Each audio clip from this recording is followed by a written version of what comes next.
राजकारणात कचरा करणं म्हणजे काय याचं उत्तम उदाहरण संजय निरुपम जे माजी शिवसैनिक आहेत, माजी दुपारच्या सामनाचे संपादक आहेत आणि उद्धव ठाकरेजींचे अतिशय जवळचे जुने सहकारी आहे.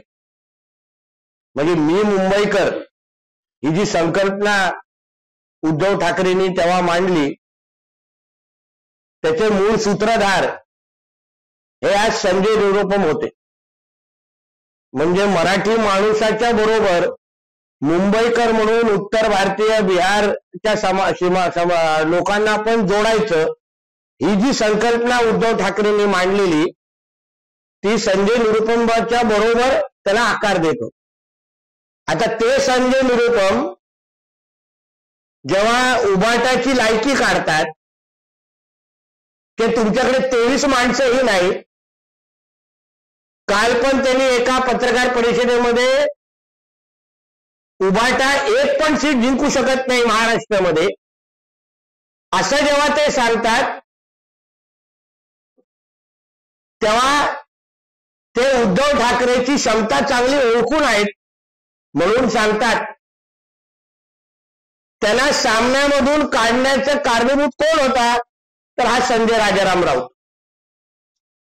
बाळासाहेबांचे कान भरले आणि काड्या लावण्याची जी ह्याची जुनी सवय आहे त्याच्यामुळे संजय निरुपमांना सामना सोडावा लागला. आणि आज तेच संजय निरुपम उद्धव ठाकरेची आणि संजय राजाराम राऊतची आणि उबाटाची लायकी काढताय ते बघून निश्चित पद्धतीने समाधान होतोय. म्हणजे सत्या पिक्चरचा तो डायलॉग आहे, मौका सभी को मिलता है. याचं उत्तम उदाहरण म्हणजे हे जे संजय निरुपमचे वक्तव्य आहे. पण मी परत एकदा तुम्हाला सांगतो, काल जसं मी म्हटलं होतं की उबाटाला काँग्रेस पक्षश्रेष्ठी ही 5 पेक्षा जास्त जागा द्यायला तयार नाही आहेत. शेवटी नाक रगडत त्यांना 5 जागेवरच होकार द्यायला लागेल. पण मी कालची जे काय काँग्रेसची दिल्लीची बैठक झाली त्याच्यामध्ये जो प्रस्ताव काँग्रेसकडून मातोश्रीकडे आलेला आहे त्याबद्दल खरं म्हणलं तर संजय राजाराम राऊतने आणि उद्धव ठाकरेंनी खुलासा करायला हवा किंवा संजय राजाराम राऊतने बाळासाहेबांची शपथ घेऊन सांगावं की कालच्या काँग्रेसच्या दिल्लीच्या बैठकीमध्ये उबाटाला काँग्रेस में विलीन कर दो, उबाटाला काँग्रेसला मध्ये विलीन करून टाका असा प्रस्ताव दिल्लीवरून मातोश्रीवर आला आहे की नाही याचं स्पष्टीकरण उद्धव ठाकरेंनी आणि त्याच्या कामगारांनी महाराष्ट्राला द्यावं. म्हणजे 5 सोडा उद्धव ठाकरेचे जे काही उमेदवार आहेत ते हाताच्या पंजावरच लढवणार अशी शक्यता तयार झालेली आहे. म्हणून त्याबद्दल संजय राजाराम राऊतनी स्पष्ट सांगावं की तुम्हाला काँग्रेस श्रेष्ठीकडून असा विलिनीकरणाचा प्रस्ताव आला आहे की नाही. कारण का तुम्हाला काय 5च्या वरती जागा ते देत नाही. तुम्ही प्रकाश आंबेडकरजींबद्दल कितीही प्रेम दाखवा पण हयातमध्ये झालेल्या इंडी अलायन्सच्या बैठकीमध्ये प्रकाश आंबेडकरांचा जेव्हा विषय आला तेव्हा ह्याच संजय राजाराम राऊतने तेव्हा विषय उठून सांगितलं की तो विषय एवढा काही महत्वाचा नाही, त्याबद्दल आपण नंतर चर्चा करू. हे मला तिकडेच उपस्थित असलेल्या एका काँग्रेस आमदारांनी नेत्यांनी सांगितलेलं आहे. म्हणून एका बाजूला प्रकाश आंबेडकरांचे गोळे राहायचे आणि दुसऱ्या बाजूला इंडी अलायन्सच्या बैठकीमध्ये त्यांचा जेव्हा विषय येतो तेव्हा त्यांची इज्जत काढायची, त्यांना इज्जत द्यायची नाही. हे जे काय घाणेरडं धोरण या संजय राजाराम राऊतचं आहे काड्या लावण्याचं, आज तेव्हा संजय निरुपमला काड्या लावून त्याला सामन्यातून बाहेर काढलात आज तो तुमचीच लायकी दाखवण्यासाठी तोंड उघडतायत. म्हणून भारतीय जनता पक्ष, एनडीए किंवा राम मंदिराचा कार्यक्रम हा भारतीय जनता पक्षाचा इव्हेंट आहे असा बोंबलणारा संजय राजाराम राऊत आणि त्याचा मालक तुला राम देवता असा मोठा शाप देणार आहे की महाराष्ट्राच्या राजकारणामध्ये उद्धव ठाकरेचं नावच मिटून जाईल. एवढं अशी परिस्थिती 2024ला दिसेल. उद्धव ठाकरे एकीकडे राम मंदिराचं निमंत्रण नाही म्हणत होते, पण आल्याच्या नंतर आता भाषण होते. मुद्दा माझा असा आहे की मुळामध्ये हा कार्यक्रम तिकडच्या मंदिर समितीने ठरवलेला आहे. मंदिर समिती ठरवणार कोणाला यायला पाहिजे, कोणाला नाही यायला पाहिजे. आता बीजेपीचा कार्यक्रम असता तर सोनिया गांधी मॅडमला कसं आमंत्रण केलं, खरगेंना कसं आमंत्रण दिलं, तसंच उद्धव ठाकरे आणि पवार साहेबांना कसं आमंत्रण दिलं. म्हणजे तुम्ही सातत्याने हिंदू समाजाची जी काही बदनामी करत बसलाय ते त्यांनी बंद करावं, नाहीतर काल जसं बोललो तुम्हाला रस्त्यावर फिरणं अवघड होऊन जाईल.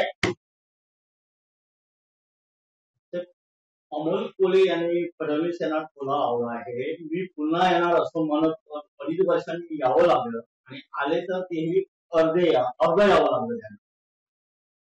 पैसे घेऊन संभाजी महाराजांची भूमिका करणाऱ्यांनी आदरणीय फडणवीस साहेबांवर बोलू नये.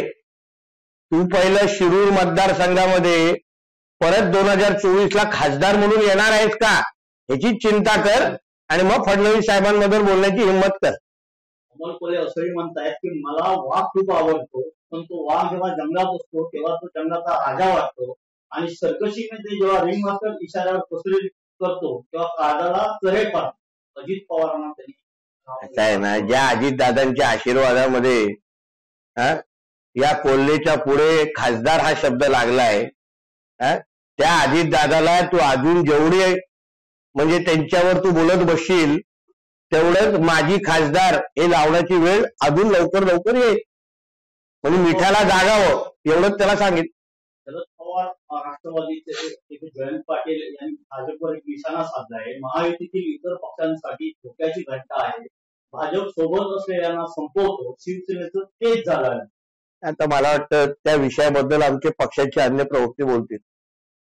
तर जयंत पाटील आणि टीका केली की आता राम मंदिराचा विषय गाजवला जात आहे. माझ्या मतदारसंघात मी आधीच राम मंदिर बांधलं आहे. गोपीनाथ मुंडे साहेब आमच्याकडे आले होते तेव्हा म्हणाले होते की आम्ही राम मंदिराच्या बाता करतो, तुम्ही प्रत्यक्षात राम मंदिर बांधले. परत सांगतो या विषयाबद्दल आमचे पक्षाचे अन्य प्रवक्ते बोलतील.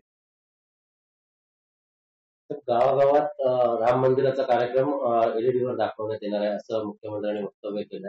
त्यावर सुप्रिया सुळे असं म्हणतात की गावागावात अशा स्क्रीन लावणार तर याचा खर्च कोण करणार आणि कुठल्या ह्याच्यात. आम्हाला हिंदू धर्मामध्ये आमच्या देवी देवतांचे कार्यक्रम लावण्यासाठीचा झालेला खर्च, हा खर्च करणं हे आमच्यासाठी नशीब असतं.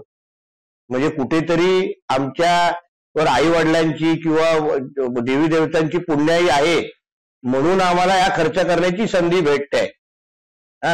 ते दाढी कुरवाडा लोकांना ते नाही कळणार, उशिरा कळेल.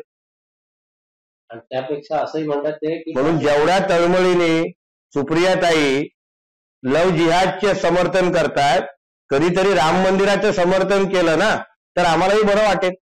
ते असंही म्हणाले की त्यापेक्षा ऑनलाईन मिटिंग घेऊन राज्यातले दुष्काळाचे प्रश्न सोडवावे तर ती श्रीरामप्रभूंची मोठी सेवा होईल. पण या दुष्काळाचे प्रश्न सोडवावे, शेतकऱ्याचे प्रश्न, हे सल्ले जरा तरी उद्धव ठाकरेंना तेव्हा दिले असते ना तर आज अशी अवस्था झाली नसती दोन्ही पक्षाची.